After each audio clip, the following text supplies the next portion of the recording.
Okay, Devi. So today we are discussing why man or how possibly man becomes mortal, right? Hmm. Considering that we are probably more soul bound and we are incarnating from a frequency which is immortal Hmm. into a body, Hmm.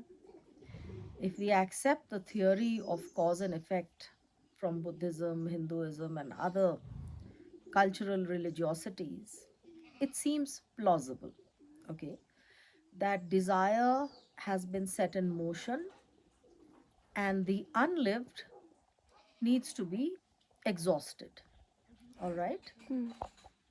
And it needs to be experienced so that we tick it off the bucket list of existence and we come closer to the same frequency of immortality, Hmm. right? Hmm. Seems plausible. So let's say for the moment that we accept that we are born of desire. So how do we become mortal? How do we get this body that is going to die? Hmm. And how does it finally extinguish its form in death? Why does that happen? Okay? Hmm.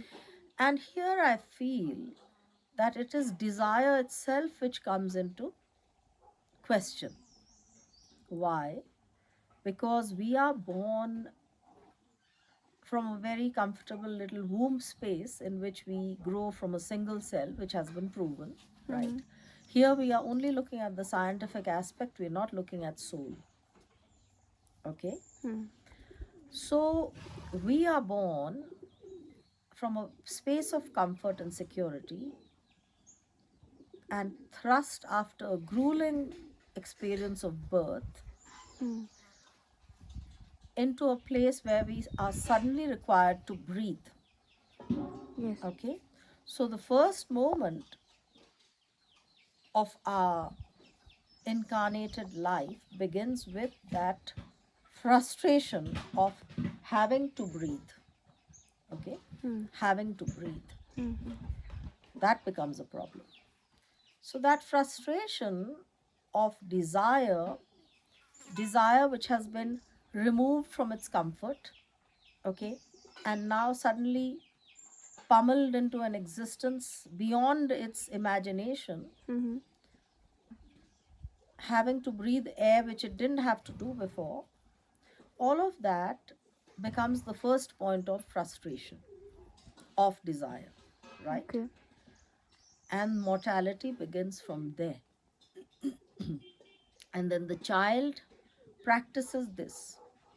Now, this frustration, I feel, is the seed of death. Okay. Can you can you explain how the two are linked?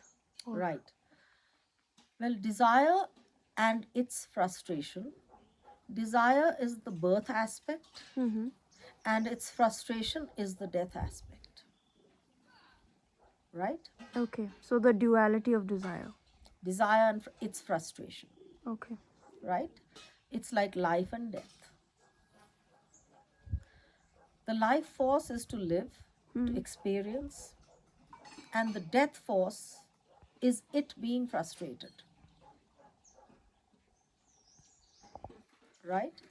So, ever since the child begins to practice the frustration of its desires, whether it's snatched away from its mother's breast, whether a toy breaks or is taken away, whether it goes to school and they have the normal experience that people have of being invalidated sometime or whatever, okay?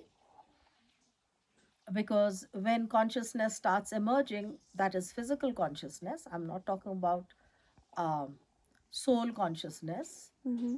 When it starts emerging, of course ego comes into play, so our aspect of self and Hmm. its separation as an entity, right, Yes.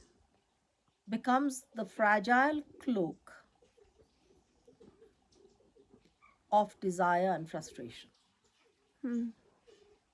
It becomes the playground on which the whole aspect of desire and frustration are played out, right? Okay. And through these two points of,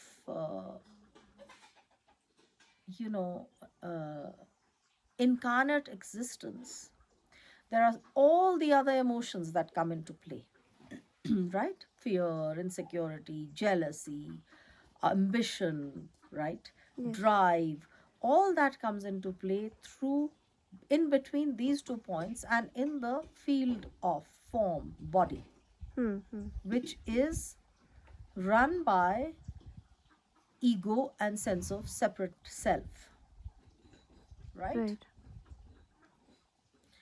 So, over a lifetime of desire and its frustration, right, Mm-hmm. which looks like a never ending cycle, Yes. there are cracks in between through which we can pull out of this game, right? Hmm. When we pull out of this game, that is when we enter our immortality, Hmm. which means no longer subject to cause and effect. Okay. You understand? Like this, India has produced many sages and mystics, and it seems that, they become exempt of desire. And it's therefore also its frustration, right? Right. So something happens in that occurrence. Something happens, and suddenly, whatever's happening to their bodily form, whether there's a disease or whether there's impending death or anything, or people are, slandering them or whatever, Hmm. they don't get affected because they are not meeting experience with desire or frustration. Right. They don't fall in that rabbit hole at all. Of A- like conditioned perception, maybe. yeah, I mean, yeah, basically it's all, conditioning, and all of that comes within the field of desire, Okay. you know. Perception, if it is designed by desire, it is of one kind. If it is free of desire, it's of another kind, Hmm. right? So, what we are looking at here are the two extreme points of how man became mortal. Man becomes mortal through frustrated desire, Right. and he is born of desire. So, actually, desire and its frustration, the cause and its effect, are both falling in mortal categories, right? Right. We take form, we take birth owing to desire, and we die because of the constant hits of frustrated desire in our system, Hmm. right? Yeah. Now, even let's look at a third permutation. What if there is only desire and no feeling of frustration?